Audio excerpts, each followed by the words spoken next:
government to government atau G2G ke Korea, kemudian government to government G2G ke negara Jerman, G2G ke negara Jepang, dan G2G ke negara Saudi Arabia. Sobat migran yang ingin mendaftar ke G2G, khususnya G2G Korea, jangan lupa untuk selalu cek pengumumannya di website kemenp2mi.go.id atau di siskop2mi.go.id. Jadi untuk bahasanya balik lagi ke pelamar, apakah nyamannya belajar secara otodidak atau mandiri atau bisa juga lewat lembaga pendidikan bahasa atau skillnya. Jadi itu balik lagi ke pelamarnya. Calon pekerja migran Indonesia perempuan yang mau ke Korea sangat terbuka, bisa daftar di Siskop2mi. Antusiasme pelamarnya ya, Teh Gita, ini kan lumayan pelamarnya banyak, ngebludak juga.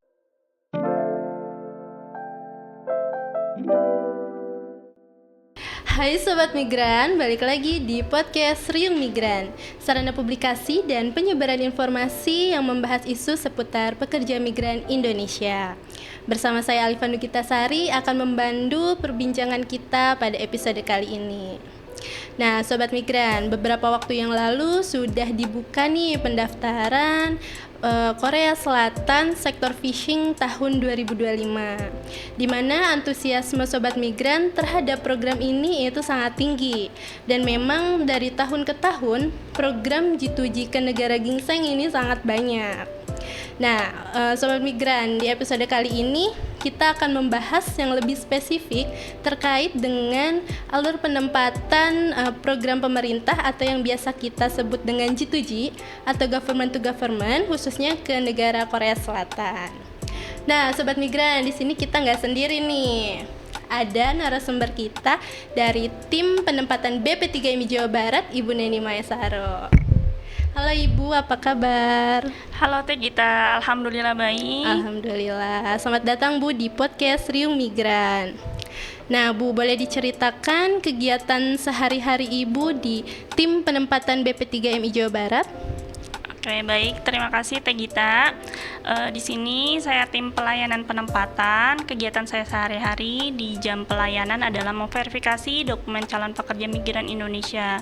Baik itu skema perseorangan atau SSW misalnya ya, atau skema P2P untuk pelaksanaan OPP, bisa juga untuk government to government. Seperti itu. Baik. Bu Neni, pada episode pertama itu sudah dijelaskan oleh Pak Freddy terkait dengan 5 skema penempatan pekerja migran Indonesia. Nah, boleh dijelaskan untuk episode kali ini terkait dengan program penempatan pemerintah atau G2G. Oke, jadi skema yang sekarang adalah kita berkaitan terkait G2G Korea. Yaitu kerjasama antara pemerintah Indonesia dengan pemerintah negara penempatan. Jadi untuk skema G2G ini kami Kemenp2MI ada government to government atau G2G ke Korea, kemudian government to government G2G ke negara Jerman, G2G ke negara Jepang, dan G2G ke negara Saudi Arabia. Oke, kalau untuk program G2G ke negara Korea itu sendiri bagaimana, Bu? Oke, karena G2G ini adalah kerjasama antara negara Indonesia dengan negara Korea Selatan terkait penempatan pekerja migran Indonesia. Ada beberapa sektor, yang umum biasanya sektor manufaktur dan fishing, tapi ada juga sektor lainnya, misalnya shipbuilding, service, dan yang lain. Oke, tadi kan ada beberapa sektor ya Bu ya untuk program G2G ke Korea Selatan. Nah, untuk sektor yang paling banyak diminati oleh Sobat Migran itu biasanya apa Bu? Oke, kalau dari pengalaman saya di pelayanan calon pekerja migran Indonesia ini, di tahun-tahun sebelumnya itu yang paling banyak karena kuotanya juga lebih banyak ya, itu di sektor manufaktur. Jadi bisa beberapa kali lipat dari sektor-sektor yang lain. Itu lumayan membludak peminatnya untuk di sektor manufaktur ini. Baik, berarti tadi kan ada 2 sektor umum ya Bu, manufaktur dan perikanan. Nah, di masing-masing sektor itu pekerjaannya itu masing-masing seperti apa Bu? Oke, nah di 2 sektor ini, yang pertama sektor fishing atau perikanan, ini teman-teman saat mendaftar online di Siskope 2MI bisa memilih untuk bagian budidaya ikan atau penangkapan ikan. Untuk yang sektor fishing. Sementara untuk yang di manufaktur, teman-teman bisa memilih untuk bagian perakitan, penyambungan maupun pengukuran. Jadi ada 3 divisi yang bisa dipilih. Nah, setelah teman-teman mengikuti seleksi bahasa dan seleksi skill, selanjutnya kalau lolos bisa memilih di industri, misalnya pilihannya mau di bagian kertas atau di tekstil misalnya, atau di logam, makanan dan minuman dan yang lainnya. Jadi lumayan banyak pilihan untuk sektor manufaktur.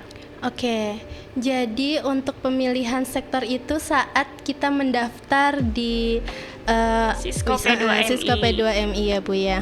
Baik. Nah, untuk tadi kan kita sudah menjelaskan terkait sektor G2G ya Bu ya. Nah, bagaimana sih alur penempatan untuk G2G ke Korea Selatan itu sendiri? Oke, jadi sobat migran yang ingin mendaftar ke G2G, khususnya G2G Korea, jangan lupa untuk selalu cek pengumumannya di website kemenp2mi.go.id atau di siskope2mi.go.id.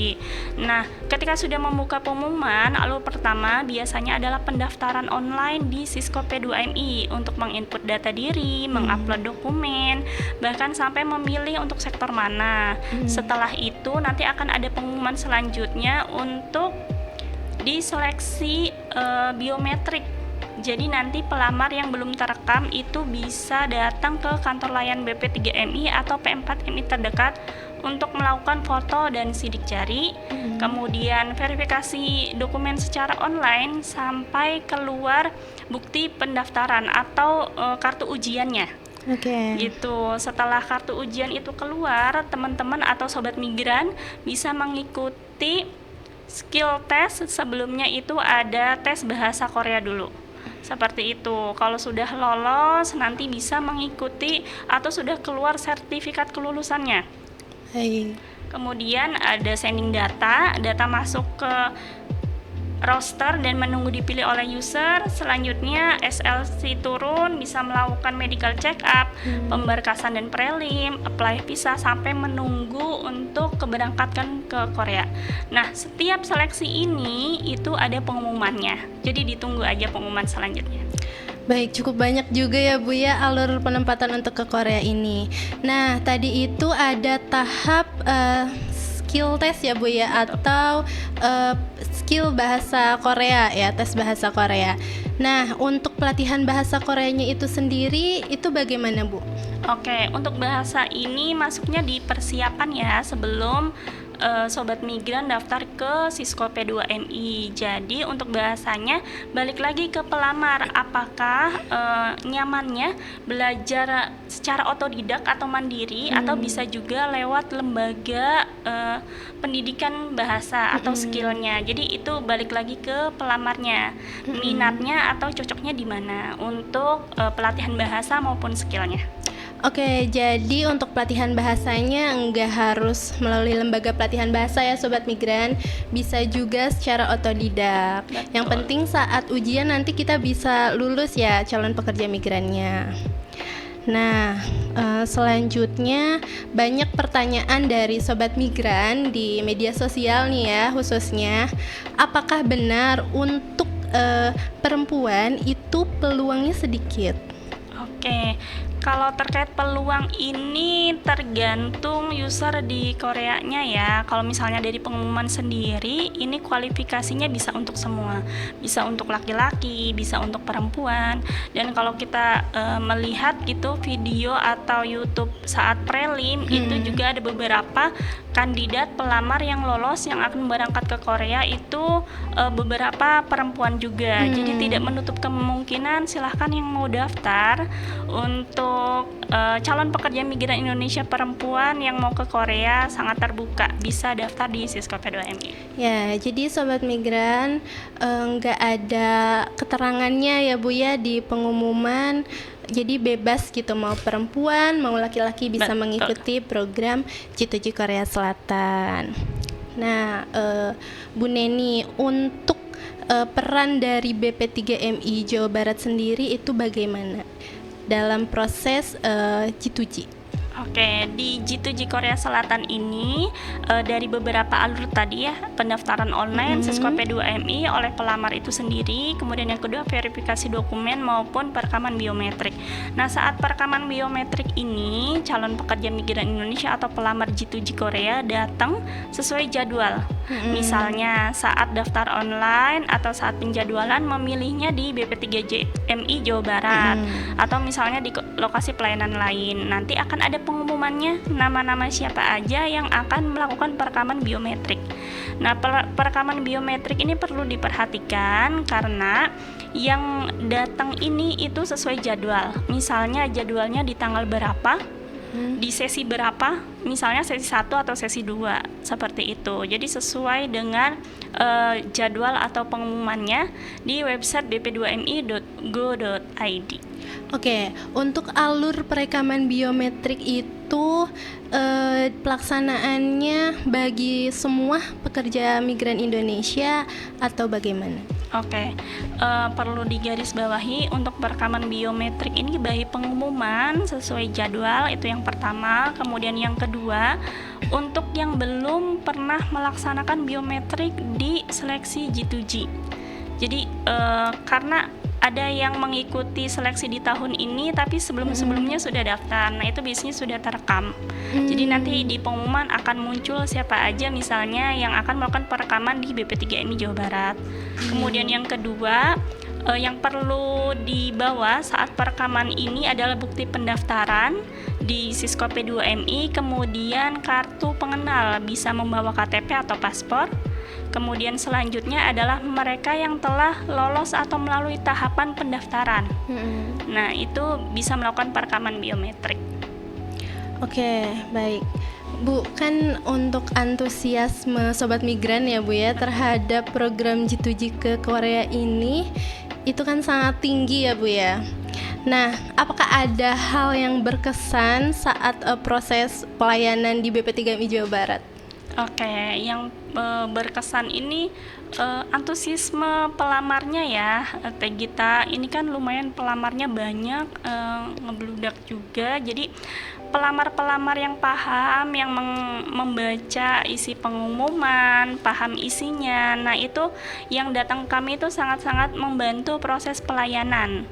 Jadi dengan antusiasme ini kita juga ikut euforianya ya. Kalau misalnya program G2G Korea Selatan ini memang dinantikan untuk para pelamar atau calon pekerja migran Indonesia. Oke, jadi sangat-sangat berkesan ya Bu ya untuk proses dari G2G ini. Nah Bu, pertanyaan terakhir nih, apakah ada pesan untuk Sobat Migran di rumah yang ingin mengikuti program G2G Korea Selatan nanti? Oke, bagi Sobat Migran yang sedang mengikuti seleksi G2G Korea Selatan di tahun 2025, jangan lupa pantengin terus pengumumannya di bp2mi.go.id atau di akun Sisko P2MI Sobat Migran. Nah, ketika Sobat Migran sudah menerima pengumuman tersebut, silahkan dibaca. Boleh dibaca berkali-kali karena kadang pengumumannya panjang ya, karena kan apa saja yang perlu dibawa, persyaratannya apa aja. Dan jangan lupa follow sosmed kita juga untuk mengetahui informasi lebih lanjut. Dan kalau misalnya ada kendala, boleh datang ke kami baik via media sosial atau datang ke kantor langsung. Untuk kendala-kendala tersebut bisa diatasi dan kami juga koordinasi dengan tim G2G-nya langsung. Begitu. Baik, Ibu, sebelum mengakhiri episode kali ini, saya ingin mengucapkan banyak terima kasih kepada Ibu Neni Mesaro yang sudah meluangkan waktunya ya di tengah-tengah kesibukan dan memberikan wawasan untuk kita semua.